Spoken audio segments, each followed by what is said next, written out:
This is me, July 29th, 2008. It is 12:33 Mountain Time. Covering all my bases, making sure that if something happens to me or my family or all of us, that our assets are documented. Hope everything works out and we're all happy and live happily ever after as much as that's possible. On the night of December 6th, 2009, Susan Cox Powell, a 28-year-old mother of two, was last seen alive. By the following morning, she had vanished, leaving behind a mystery that has haunted her family and investigators ever since. What happened to Susan Cox Powell, and why does her case remain unsolved today? Was her disappearance a tragic accident, or was it something far darker, buried by those closest to her? Today we take a deep dive into the case that continues to haunt investigators, offering an in-depth look at the key players, the chilling theories, and the many obstacles that have kept Susan's truth hidden. To understand what happened to Susan, we need to rewind to the events leading up to her disappearance. Susan was a young woman with a bright future and a loving family. Born in 1981, she grew up in a small town in Washington State, where she developed a passion for art and a deep love for her family. In 2001, she met Josh Powell, a man who would become her husband, despite warnings from friends and family about his controlling and strange behavior. At first, Susan believed she had found her soulmate. Josh was charming, attentive, and seemingly caring. They married in 2001 and had two children, Charlie, born in 2005, and Braden, born in 2007. But beneath the surface, cracks began to appear in their relationship. Friends and family had heard Susan's concerns. She had confided in them about Josh's increasingly suspicious behavior. He was possessive, manipulative, and at times, emotionally abusive. There were moments when Susan feared for her own safety. She had even discussed leaving Josh, but she was trapped. She knew how much he adored his children, and she feared the backlash that would follow if she tried to separate him from them. In the months leading up to her disappearance, Susan's anxiety only grew. Her fear wasn't unwarranted. She knew that her husband's temper could erupt at any time, and she feared he might do something to harm her. She began to prepare for an escape, even going so far as to create an emergency will. Telling friends and family, "If something happens to me, please make sure my children are safe." She had discussed these preparations with those close to her, signaling that she knew her safety was at risk. By December 2009, Susan was at a breaking point. It was clear she was no longer in a safe environment, and she confided in those closest to her that she would begin making plans to leave Josh. Little did she know, those plans would never come to fruition. On the morning of December 6, 2009, Susan, Charles, and Braden attended church services. A neighbor visited them at home that afternoon, leaving at about 5 p.m. This was the last time Susan was seen by someone from outside the Powell household. The investigation into Susan's disappearance revealed far more than anyone could have imagined about the men in her life. The people closest to Susan, her husband Josh Powell and his father Stephen Powell, would come under suspicion, their behaviors revealing twisted secrets that would change everything. Josh Powell was the first and most obvious suspect in Susan's disappearance. Early reports described him as devastated by his wife's vanishing, yet his actions quickly raised alarms. Josh's story about what happened that night didn't make sense. He stated that he left Susan sleeping at home just after midnight on December 7th and took the boys on a camping trip in western Utah. However, when police visited the area on December 10th, they found no sign of the campsite Josh had described. They also found it odd that he would take his young children camping in blizzard conditions in the middle of the night, especially when they were scheduled to attend daycare just hours later. Furthermore, Josh hadn't informed his boss that he wouldn't be showing up for work that day, later explaining to police that he had mistakenly thought it was Sunday instead of Monday. It was a strange story, one that seemed completely out of place. Why was there no evidence of a camping trip? No tent, no campfire, no gear, and no tracks in the snow. Investigators quickly noted the inconsistencies, and suspicion began to fall heavily on him. But the plot thickened. It wasn't just Josh's strange behavior that raised doubts. It was his father, Steve Powell, who became an increasingly disturbing figure in the investigation. Steve, a man in his 50s, was known to have a deep obsession with his daughter-in-law, Susan. While some saw him as a quirky, harmless father, those close to the family knew there was something deeply unsettling about his relationship with her. Steve had been secretly photographing Susan, taking pictures of her through windows when she wasn't looking. He had also made disturbing videos of her, capturing her without her consent in what can only be described as an unhealthy obsession. In one particularly disturbing moment, Steve admitted in a video that he found Susan physically attractive and even went as far as to say he had fantasies about her. In 2012, Steve Powell was arrested and convicted for possession of child pornography and voyeurism, charges unrelated to Susan's disappearance, but that added a further layer of darkness to his character. While he was not directly charged in connection with Susan's case, his criminal activities painted a chilling picture of the kind of man he was, one with a deeply troubled and dangerous mindset. As detectives began to investigate the disappearance of Susan Cox Powell, they quickly realized they were up against a family whose secrets ran deep. Josh Powell seemed to be at the center of it all. But the more they dug, the more they uncovered about Steve Powell's involvement in the case. At first, investigators thought they might be able to piece together a timeline that made sense. But Josh's story was full of inconsistencies. The most telling detail?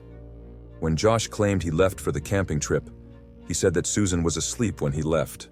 Yet when he returned, she was gone without a trace. Law enforcement soon discovered something even more disturbing. Blood, Susan's blood, had been found in the living room of the home. There was also evidence of an attempt to clean up the mess. The fan running in the room suggested someone was trying to dry up evidence. It was clear something violent had occurred, yet Susan's body was nowhere to be found. In the months that followed, investigators also learned about the toxic and controlling nature of Josh and Steve's relationship.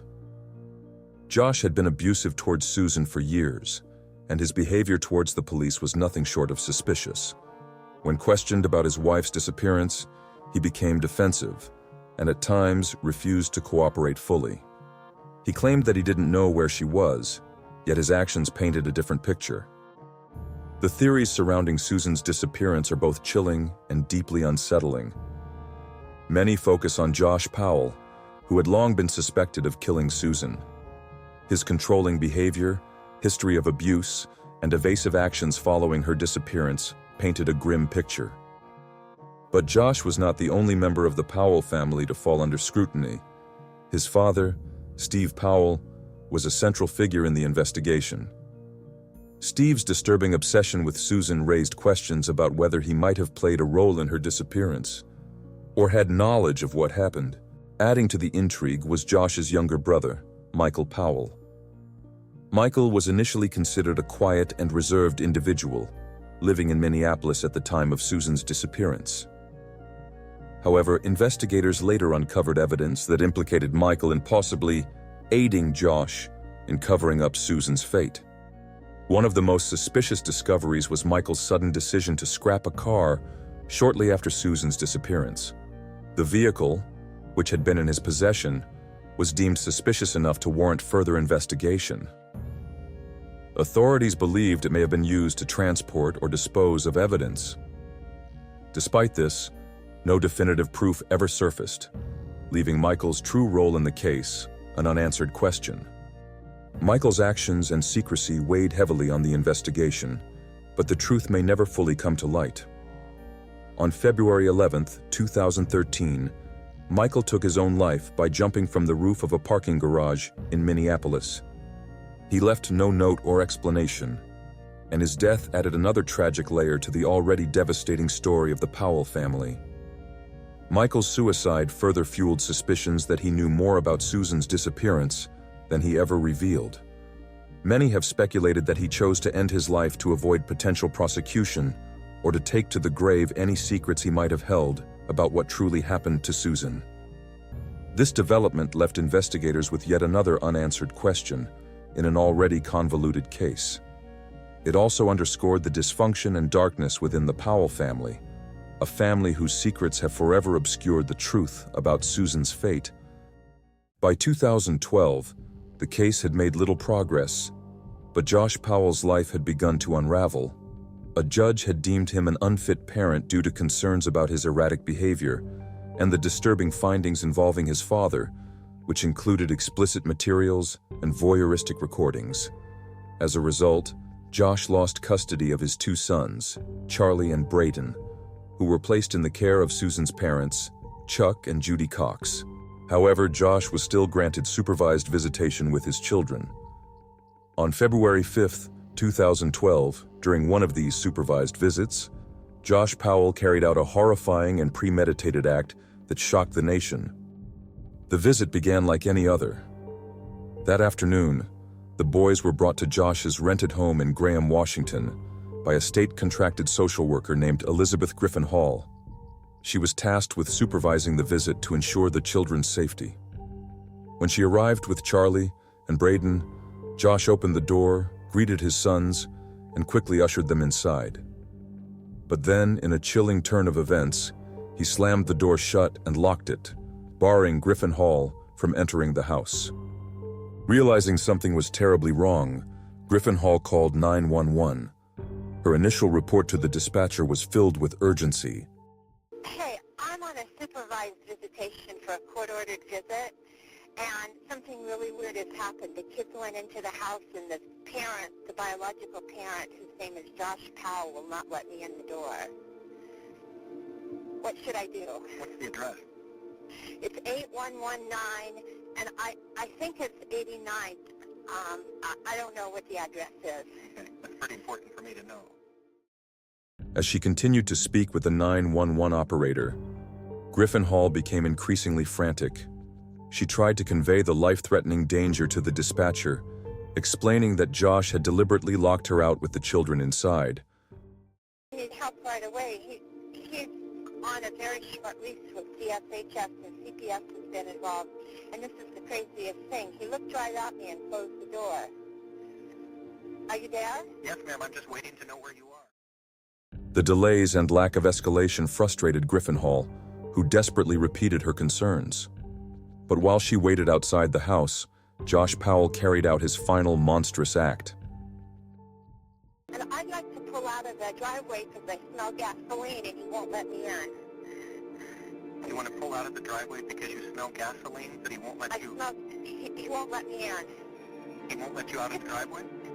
He won't let me in the house. Whose house He's is got the it? kids in the house and he won't let me in. It's a supervised visit. I understand. Whose house is it? Josh Powell. So you supervise and you're doing the visit? Yeah, You I supervise supervise yourself? I supervise myself. I'm the supervisor here. Okay, how long will it be? I don't know, ma'am. They have to respond to emergency, life-threatening situations first. The first available deputy... Well, this could be life-threatening. Josh doused the house in gasoline, intentionally ignited it, and caused a massive explosion. He and his two sons, Charlie and Braden, perished in the inferno. By the time emergency responders arrived, the house was engulfed in flames, and it was too late to save the children.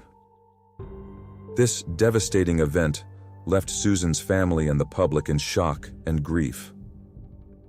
Not only had Josh taken the lives of his innocent sons, but he had also ensured that whatever secrets he held about Susan's disappearance would die with him. Despite disturbing evidence, Susan Cox Powell's case remains unsolved. One of the biggest challenges for investigators has been the lack of physical evidence.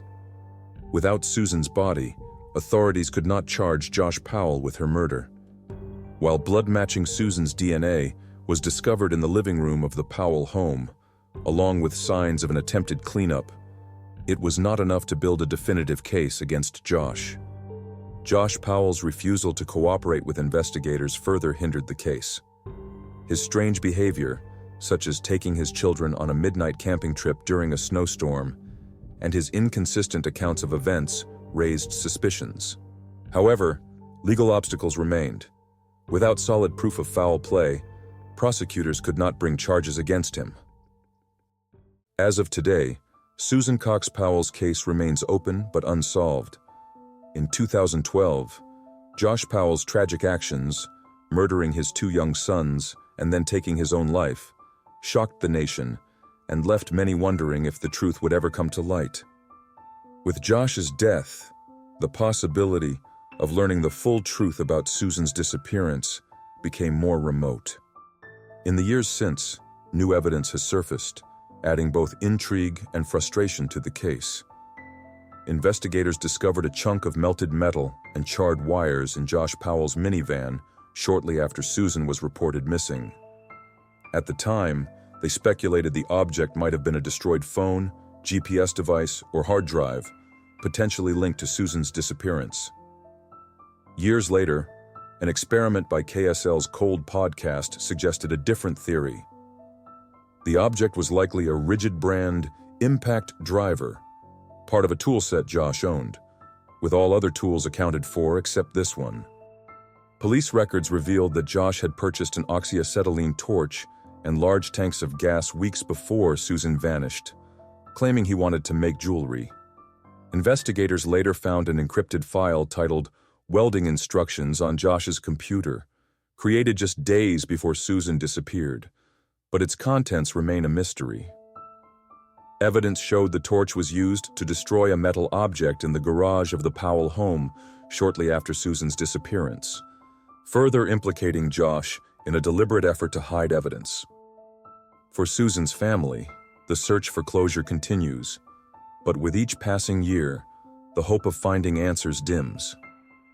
These new revelations offer tantalizing clues, but they also underscore the challenges investigators face in piecing together the truth of what happened to Susan Cox Powell.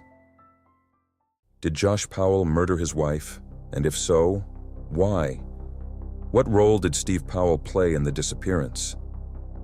And what of the children? Were they unwitting witnesses to a crime, or did they know more than they could understand? For now, the truth remains out of reach. But one thing is clear.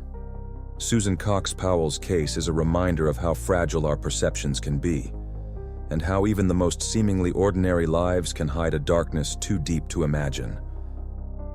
Before you go, if you're as intrigued by mysteries and true crime stories as we are, make sure to hit that subscribe button and hit the notification bell so you never miss a case. And if you're curious about more unsolved mysteries, check out our latest video on the disappearance of Oakley Carlson. Thank you for watching, and until next time, stay safe and stay curious.